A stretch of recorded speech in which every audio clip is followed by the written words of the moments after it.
నమస్తే నేను మీ Shravani welcome to క్రాంచ్ TV ప్రస్తుతం హైదరాబాద్లో హైడ్రామానా ఏం జరుగుతుంది ఎందుకంటే ప్రజలందరూ ఉత్కంఠతగా ఎదురు చూస్తూ ఉన్నారు ఎప్పుడు ఎవరికి ఏ నోటీసులు వస్తాయి దేవుడా నేను ఆ బిల్డర్ దగ్గర కొన్నాను నేను ఇక్కడ కొన్నాను వాడేమో ఫోన్లు ఎత్తట్లేదు మాకేమో ఎఫ్టీఎల్ అని బఫర్ జోన్ అని ఏవేవో వస్తూ ఉన్నాయి అసలు ఏం జరుగుతుంది మేము ఎలా దీని నుంచి బయటపడాలి మేమేమో బ్యాంకుల్లో లోన్లు కట్టి పెట్టుకున్నాము ఆ లోన్ డబ్బులు ఎవరిస్తారు ఇటు ప్రభుత్వం ఇస్తుందా లేకుంటే ఇటు మాకు ఇచ్చిన బిల్డర్ ఏమన్నా మాకు అద్దు పొద్దు లేకుండా అంతు లేకుండా ఎక్కడికో పోయాడు సో ఏం చేయాలి ఇలాంటి క్వశ్చన్స్ ప్రతి ఒక్కరి దగ్గర నుంచి వస్తూ ఉన్నాయండి కానీ దానికి ఆన్సర్ ఏంటి అని అంటే ఎవరు అర్థం కావట్లేదు బికాజ్ అందరూ కూడా ఒక కన్ఫ్యూజన్లో ఉన్నారు ఇది హైడ్రామానా అని దీని గురించి మాట్లాడడానికి మనతో పాటు సాదిక్ గారు ఉన్నారు is the senior advocate high court person so ఈ విషయాల గురించి క్లుప్తంగా మరింత వివరంగా మనకి చెప్పడానికి ఉన్నారు సార్ ఏంటి హైడ్రామానా ఏమంటారు అసలు ఇది హైడ్రామా కాకుండా ఉండాలని కోరుకుందాం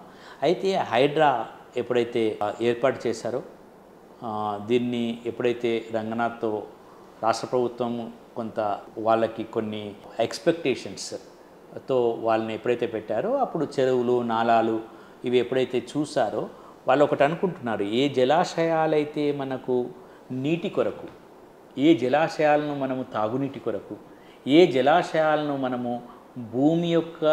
భూమిలో ఉండేటువంటి ఇక్కడ మన హైదరాబాద్ ప్రాంతంలో ఉండేటువంటి భూమిలో ఉండేటువంటి భూగర్భ జలాలు పైకి లేవాలని తర్వాత త్రాగునీటికని మనం ఏర్పాటు చేసుకున్నామో అవి ఎందుకు కావట్లేదు ఆ అవన్నీ కూడా ఆ జలాశయాలన్నీ ఏమయ్యాయి ఎందుకు ఇంత శ్రమ పడుతున్నాము ఎందుకు ఈ కష్టమని చూసినప్పుడు హైదరాబాదులో దాదాపు 80 చెరువులు 80% చెరువులు అంతేకాకుండా 80% జలాశయాలన్నీ కూడా కట్టడాలతో మునిగిపోయాయి సార్ అసలు ఈ ఎఫ్టీఎల్ అంటే ఏంటి బఫర్ జోన్ ఎఫ్టీఎల్ అని అంటున్నారు బాబు చాలా మంది ప్రజలకు అసలు ఏంటమ్మా ఎఫ్టీఎల్ అంటే ఒక చెరువు ఉంటుంది కదా ఒక చెరువు ఫుల్ ట్యాంక్ లెవెల్ అంటే ఆ చెరువు నిండినప్పుడు ఆ చెరువు ఇంతకంటే ఎక్కువ నిండదు ఆ చెరువు ఒకవేళ పూర్తిగా ఇంతకంటే ఎక్కువ పోదు అని ఏ ప్రదేశాన్ని అయితే ఉంటామో ఏ ప్రదేశంలో అయితే చెరువు విస్తారంగా వస్తుందో లేదా ఆ ట్యాంక్ విస్తారంగా వస్తుందో దాన్ని ఫుల్ ట్యాంక్ లెవెల్ ఎఫ్టీఎల్ అంటే ఆ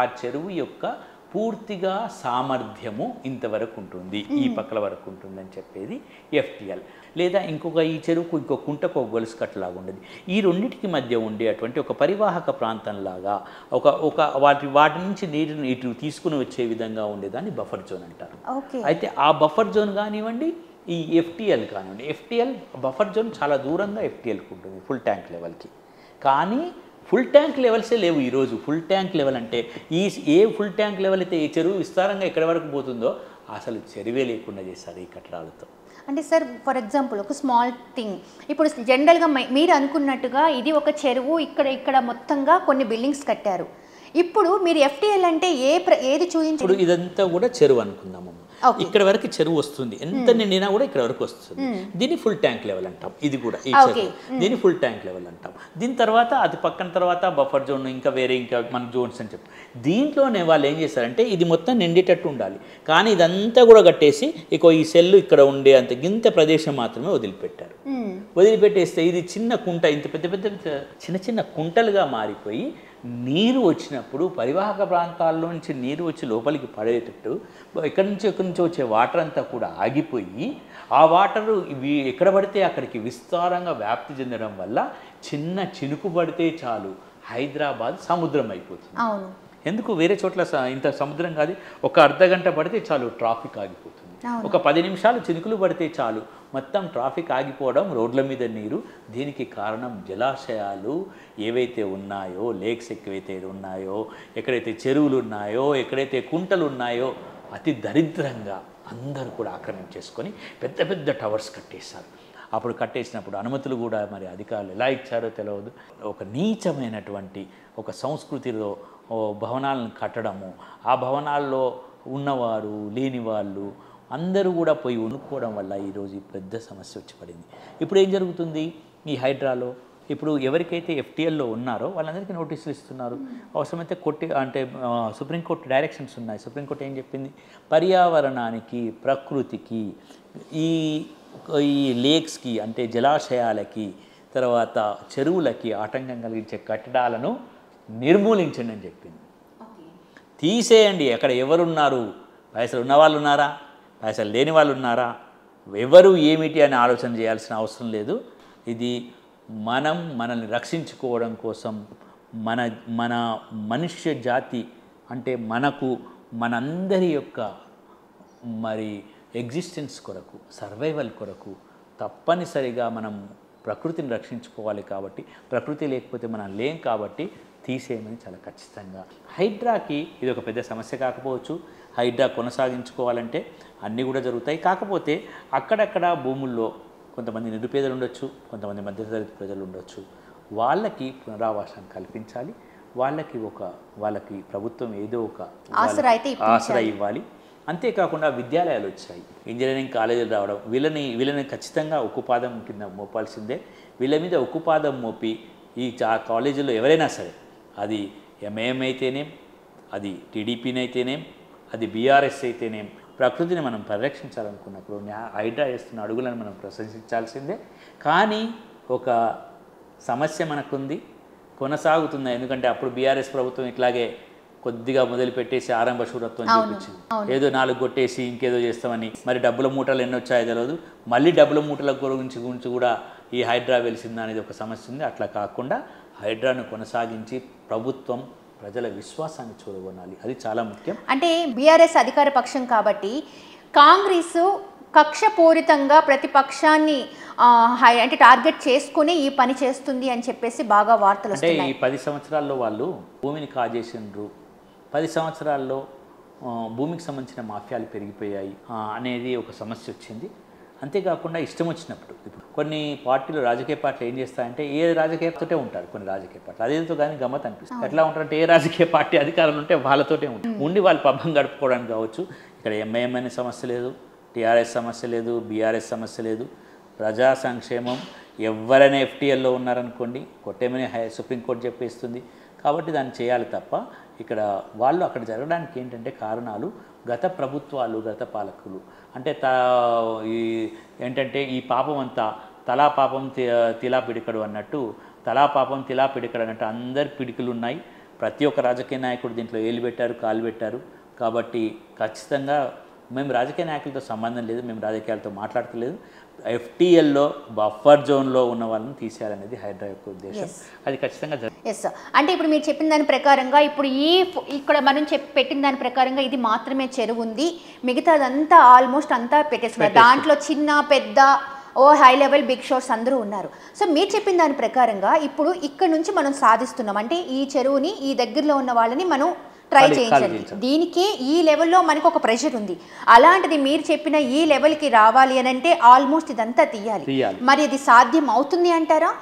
అంటే nothing is impossible to do అనుకుందాం.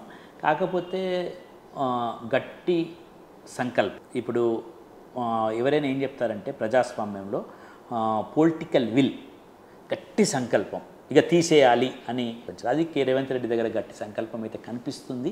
తర్వాత గట్టి సంకల్పంతో పాటు బ్యూరోక్రటిక్ కమిట్మెంట్ కావాలంటాం. అంటే రంగనాథ్ దగ్గర కనిపిస్తుంది బ్యూరోక్రటిక్ కమిట్మెంట్, మరి చేద్దామన్నట్టు. కానీ ఈ రెండింటితో పాటు ఇంకొకటి మర్చిపోవద్దు, పీపుల్స్ పార్టిసిపేషన్. ఈ 3 ఉంటేనే గట్టి సంకల్పం, రాజకీయ సంకల్పము, తర్వాత రెండవది బ్యూరోక్రటిక్ కమిట్మెంట్, అధికారుల కమిట్మెంట్, మూడవది పీపుల్స్ పార్టిసిపేషన్, ప్రజల భాగస్వామ్యం. ప్రజల భాగస్వామ్యం కూడా తీసుకోవాలి, బయట ప్రజల భాగస్వామ్యాన్ని కూడా చేయాలి. ఎందుకు చేస్తున్నామని చెప్పాలి. ఇది రాజకీయ కక్షలు కాదని మనం చూపించుకోవాలి. ఇక్కడ ఏ పార్టీ వాళ్ళనో కొట్టేయాలి, అందరినీ తీసేసి మళ్ళీ ఇది ఒక చెరువును మనము పరిరక్షించుకోవాలి. ఈ చెరువును పరిరక్షించుకోవడం కొరకు మాత్రమే ఇది జరుగుతుంది అని చెప్పడంలో మనం సక్సెస్ కావాలి. అప్పుడు మాత్రమే ప్రజలు నమ్ముతారు, లేకపోతే ప్రజలు నమ్మరు. రైట్. మీరు చెప్పిన దాని ప్రకారంగా చూస్తే ప్రజలు అక్కడ వరకు నమ్ముతారు. మీరు చెప్పిన దాని ప్రకారం తన పర భేదం లేకుండా చెయ్యాలి అనేది మీ version. But the thing is, ఇప్పుడు ఒక బిగ్ షాట్ అనేది ఇక్కడ ఉన్నాడు, అలాగే ఇక్కడ వచ్చేసి చిన్న చిన్న వాళ్ళు ఉన్నారు, ఏదో వాళ్ళ కష్టపడి వాళ్ళ కళల గూడుని కట్టుకొని సొంతింటి కళను నిజం చేసుకున్న వాళ్ళు ఉన్నారు. ఇప్పుడు వీళ్ళని తీసేస్తారు, వీళ్ళని తీయాలి అనుకుంటున్నారు. బట్ వీళ్ళకి పెద్ద ఫరక్ పడదు. ఇది కాకపోతే ఇంకో 99 ఉన్నాయి వాళ్ళకి పెద్ద మ్యాటర్ కాదు. సొంతింటి కళ అని అసలు అనడానికి కూడా లేదు. సో వీళ్ళకి కానీ వాళ్ళు ఏంటి, వాళ్ళ పరిస్థితి ఏంటి, ఫర్దర్గా అసలు ప్రభుత్వం వాళ్ళకి ఏదైనా భరోసా ఇవ్వగలుగుతుందా? ఖచ్చితంగా ఇవ్వాలండి. ఎందుకంటే వీళ్ళకు ఉన్నతాధికారులు పర్మిషన్ ఇవ్వలేదు కావచ్చు, పెద్ద పెద్ద కట్టుకున్న వాళ్ళకి రాజకీయ పరంగా వాళ్ళ దగ్గర డబ్బు ఉండడం వల్ల పర్మిషన్స్ ఉండొచ్చు. కాబట్టి ఖచ్చితంగా ఎఫ్టీఎల్ లెవెల్లో ఉన్న వాళ్ళకి పేద మధ్య తరగతి ప్రజలకి ఖచ్చితంగా ప్రభుత్వం ఆసరా ఇవ్వాలి. దానిపైన ఖచ్చితంగా ప్రభుత్వం స్పందించాలి. లేకపోతే అన్యాయం జరిగినట్టు అవుతుంది. ఇంకొకటి ఏంటంటే వీళ్ళు ఉన్నారు కదా, మరి పెద్దవాళ్ళు ఉన్నారు కదా, అందరినీ కలిపి కాపాడదామని అనుకోవడం తప్పండి. అట్లా కాదు, వీళ్ళకి మనం భరోసా ఇచ్చి వీళ్ళని ఇక్కడి నుంచి వేరే రీహాబిలిటేట్ చేయాలి. Rehabilitation is the very important. Rehabilitation పునరావాసం, వీళ్ళకి పునరావాసాన్ని కల్పించాలి. మంచి పునరావాసం ఇవ్వాలి వీళ్ళకి, ప్రభుత్వం ఇవ్వగలుగుతుంది. ప్రభుత్వం ఇస్తే ఏమవుతుందంటే, ఇచ్చుకుంటూ ఏమని చెప్పాలంటే, ఇక ముందు ఈ పునరావాసం అనేది ఇది చివరిసారి, ఇక ముందు పునరావాసం ఉండదు అని రిపీట్ జరగదని చెప్పుకుంటూ ఇవ్వాలి. ఆ పునరావాసం జరగదని చెప్పి మనం చేయాల్సిన అవసరం ఉంది. ఎందుకంటే గతంలో ప్రభుత్వాలే కదా పర్మిషన్స్ ఇచ్చాయి. గతంలో పెద్ద పెద్ద టవర్స్కి ఎవరిచ్చారు? కాబట్టి ఈ ప్రభుత్వం ప్రాయచిత్తం చేసుకోవడం, వీళ్ళ పునరావాసం అంటే ప్రభుత్వాలు ప్రాయచిత్తం చేసుకోవడం. మీ అధికారులు మీ చెప్పు చేతుల్లో లేకుండా అధికారాలను దుర్వినియోగం చేసినందుకు అవసరమైతే వారి శాలలోకి డిటెక్ట్ చేయండి, అవసరమైతే వారిపైన చర్య చేసుకోండి. అంటే ఒకటి, కాంగ్రెస్ ప్రభుత్వానికైనా ఏ ప్రభుత్వానికైనా మేము చెప్పేది అంటే, అధికారులు హద్దు మీరుతున్న అధికారులను మీరు తప్పనిసరిగా కట్టడి చేయకపోతే ఇట్లాగే ఎఫ్టీఎల్ లోపల కడుతూ ఉంటారు. కాబట్టి అధికారులను కట్టడి చేయాలని కూడా చెప్తున్నాను. మీరు చెప్పిన దాని ప్రకారంగా చూస్తే నిజంగా అది ఆనందంగా ఉంది.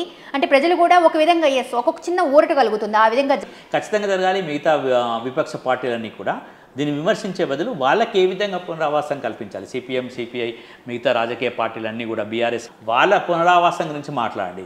ఇక్కడ కొట్టేయడం గురించి మాట్లాడకండి. కొట్టేయడం అనేది సమర్థిస్తాం, తీసేయడం అనేది సమర్థిస్తాం.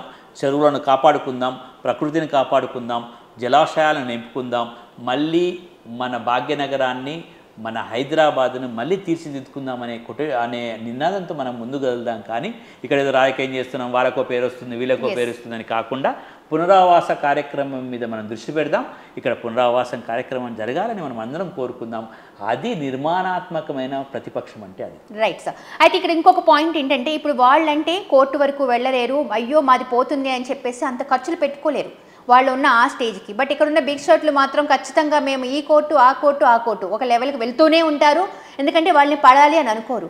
అలాంటప్పుడు న్యాయస్థానం చూసేదల్లా మీకున్నాయా లేవా, ఏం ప్రూఫ్లు ఉన్నాయి, దీన్ని పడగొట్టాలా వద్దా, ఇదే ఒకటే చూస్తారు. అవునా?